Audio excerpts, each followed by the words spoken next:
Baik, bismillahirrahmanirrahim. Assalamualaikum warahmatullahi wabarakatuh. Perkenalkan, nama saya Saraswati dari Fakultas Agama Islam, Program Pendidikan Agama Islam, Universitas Alma-Ata Yogyakarta. Ya, alhamdulillahirrahmanirrahim ya, pada kesempatan kali ini, pada hari ini, saya dan insya Allah teman-teman semua masih dalam keadaan sehat walafiat. Amin.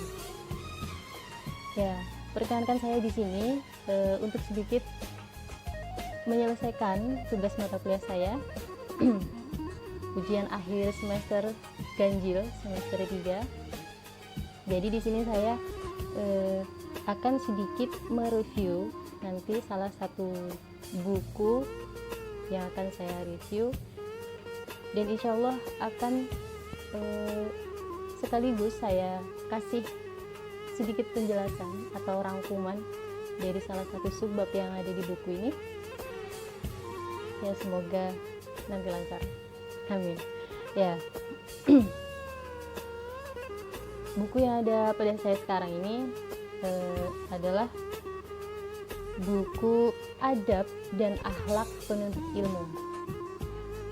Judulnya menarik ya.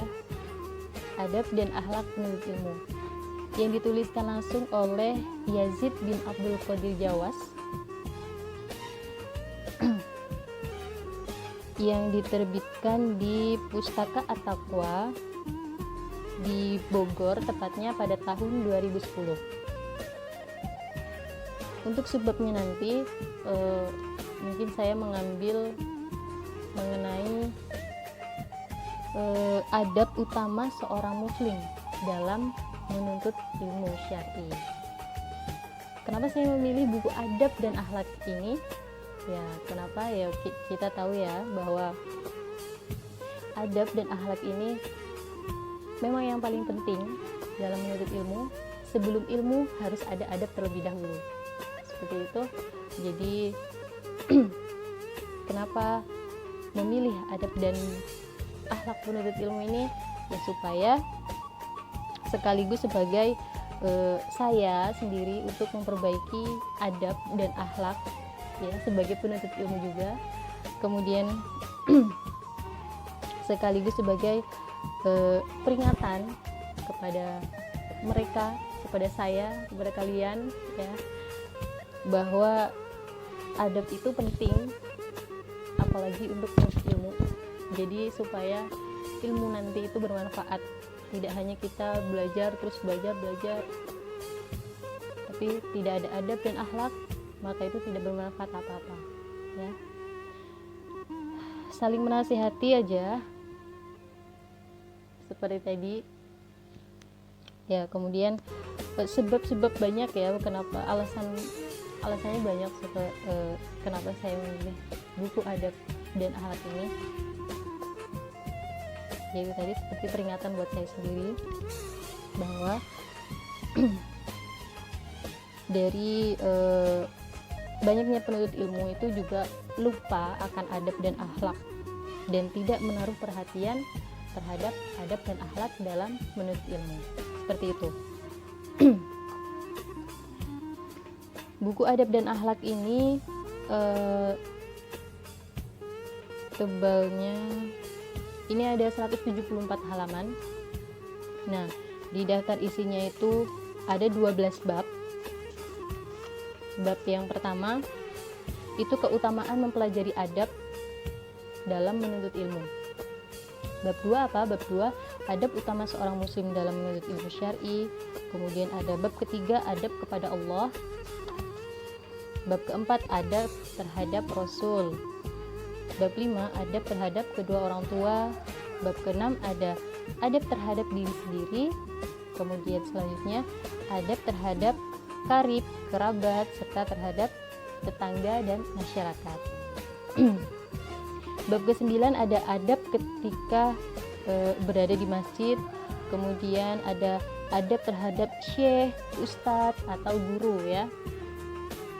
Kemudian bab 10 apa? Adab di rumah. Terus selanjutnya ada adab menuntut ilmu terhadap waktu. Ya, waktu ternyata ada adabnya juga ya. Nah, nanti kita coba sharing. Kemudian bab 12, ada beberapa kesalahan yang wajib dijauhi oleh penuntut ilmu. Sebelumnya, mengenai adab dan akhlak, teman-teman, sebetulnya apa sih adab dan akhlak itu sendiri? Nah, adab itu hal yang sangat penting seperti yang tadi saya jelaskan, bahwa adab itu sangat penting. Bahkan Bahkan Imam Ibnul Qayyim mengatakan ya, bahwa adab merupakan agama secara keseluruhan. Artinya apa? Artinya adab itu mencakup seluruh perkara agama. Bahkan ya, dahulu para ulama itu belajar adab terlebih dahulu, baru mereka itu mendalami ilmu, seperti itu ya. Seperti yang diterangkan atau Rasulullah SAW ya telah menerangkan tentang Islam itu termasuk di dalamnya masalah adab.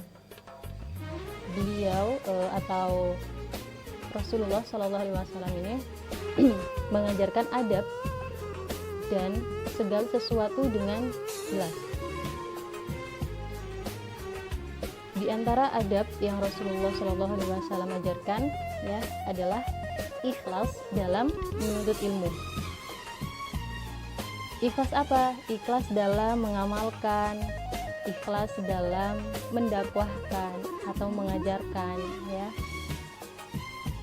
Begitu pula sahabat dari tabi'in, mereka menasihati agar setiap muslim dan muslimah memperhatikan adab dalam menuntut ilmu, agar apa yang mereka pelajari itu nanti bermanfaat, seperti itu. Adab dan akhlak itu juga merupakan bagian dari amal soleh ya, yang dapat menambah keimanan dan memiliki bobot yang berat dalam timbangan. Masya Allah ya. Jadi pemiliknya itu sangat dicintai oleh Rasulullah SAW.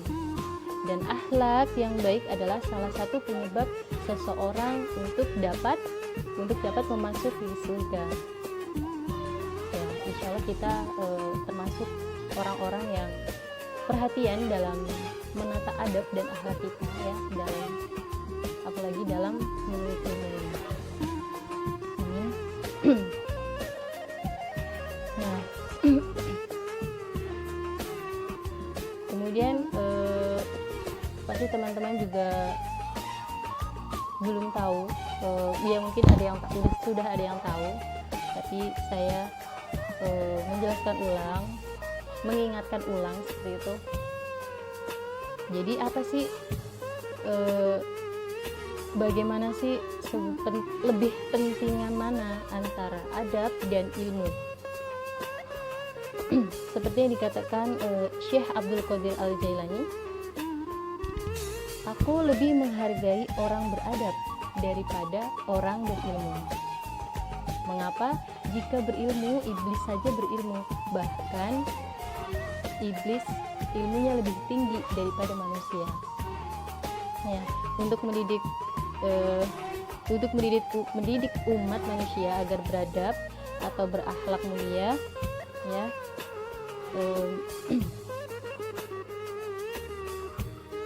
Sekira 14 abad yang lalu, Allah Subhanahu wa taala telah mengutus seorang rasul. Siapa lagi ya? Nabi Muhammad sallallahu alaihi wasallam. Nabi Muhammad sallallahu alaihi wasallam adalah sosok manusia yang sempurna. Terkumpul padanya semua sifat yang mulia. Seperti yang Allah Ta'ala berfirman, dan sesungguhnya engkau benar-benar berbudi pekerti yang agung, di dalam surat Al-Qalam ayat 4. Ya. Ketika Hisham bin Amir bertanya kepada istri beliau Aisyah radhiyallahu anha tentang akhlak Rasulullah, Aisyah menjawab, ya, akhlak Nabi Shallallahu Alaihi Wasallam adalah Al-Quran. Itu yang diriwayatkan di hadis riwayat Muslim. Sangat tepat jika Allah mengutus Nabi Muhammad SAW untuk mendidik umat manusia agar berakhlak mulia, sebagaimana Rasulullah telah bersabda, ya, sesungguhnya diutusnya untuk menyempurnakan kemuliaan akhlak. Sesungguhnya, saya ulangi, sesungguhnya aku Nabi Muhammad ya, diutus untuk menyempurnakan kemuliaan akhlak. Itu di hadis riwayat Al-Bukhari ya. Hadis riwayat Al-Bukhari dari Abu Hurairah radhiyallahu anhu. Ya. Agama Islam melalui Rasulullah Shallallahu Alaihi Wasallam telah mengajarkan adab atau dengan kata lain akhlak mulia kepada umatnya di segala bidang kehidupan. Dan alangkah baiknya ketika kita menuntut ilmu, kita harus dilandasi dengan adab atau akhlak yang baik. Dengan demikian ya, ilmu yang kita dapat itu nantinya jauh lebih bermanfaat, bukan kepada diri kita sendiri aja, tapi terhadap orang lain. Seperti itu. Kemudian jangan sampai kita itu salah mengambil idola dalam hidup kita. Jadi idolakan gimana ya kata-katanya, intinya idola yang benar-benar baik ya, tidak lebih, itu memang hanya sosok Nabi Muhammad SAW. Beliau yang patut kita tiru, beliau yang patut kita contoh dalam segala hal ya, karena Masya Allah beliau itu luar biasa mulia.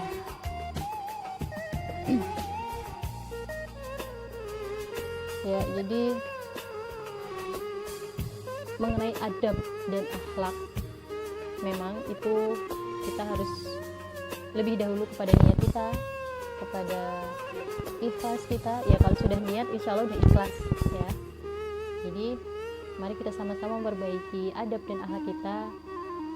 Jangan sampai kita mengkritik atau memberi saran kepada orang lain sampai kita itu merasa kita itu lebih tahu, seperti itu.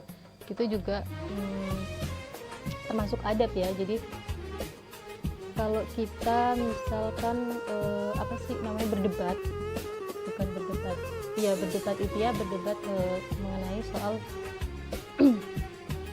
kayak kita sedang cermat gitu aja ya, cermat mengenai soal agama. Kita banyak yang berpendapat, banyak yang memberi saran. Jadi apapun itu kita harus tetap memperbaiki adab. Ya, sebelum saya tutup, jadi sebenarnya itu bagaimana sih adab menuntut ilmu? Karena kadang itu seperti yang kita tahu ya, di zaman sekarang, khususnya setelah ada media, ada Google, ada YouTube, terus dan lain-lain, dan biasanya seseorang selalu mengkritik seolah seperti ia itu sudah paham dan benar betul akan apa yang ia sampaikan. Jadi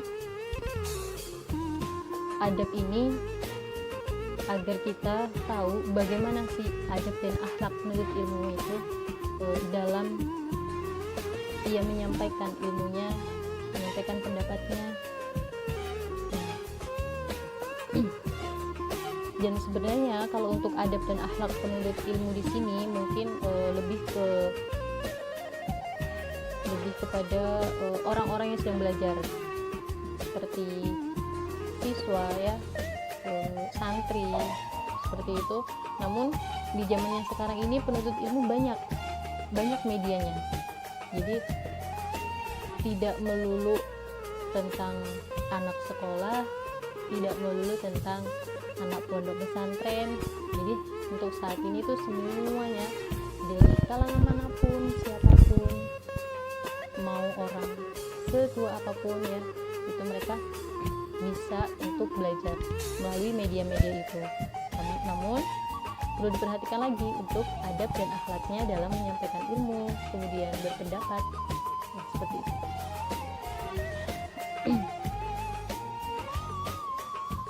Mungkin cukup sekian ya, dan mohon maaf masih banyak kesalahan, saya masih belajar, kita semua masih belajar. Jadi apa yang saya sampaikan itu jangan dijadikan sebagai kritikan. Boleh deh dikritik, gak apa-apa. Saya mohon maaf atas mungkin ada kata-kata saya yang kurang berkenan ya, pendapat saya yang kurang. Jadi boleh kasih saran, boleh kasih kritik di kolom komentar nanti. Terima kasih atas waktunya, kurang lebihnya saya mohon maaf. Perbaiki adab dan akhlak, selalu tuntut ilmu. Wassalamualaikum warahmatullahi wabarakatuh.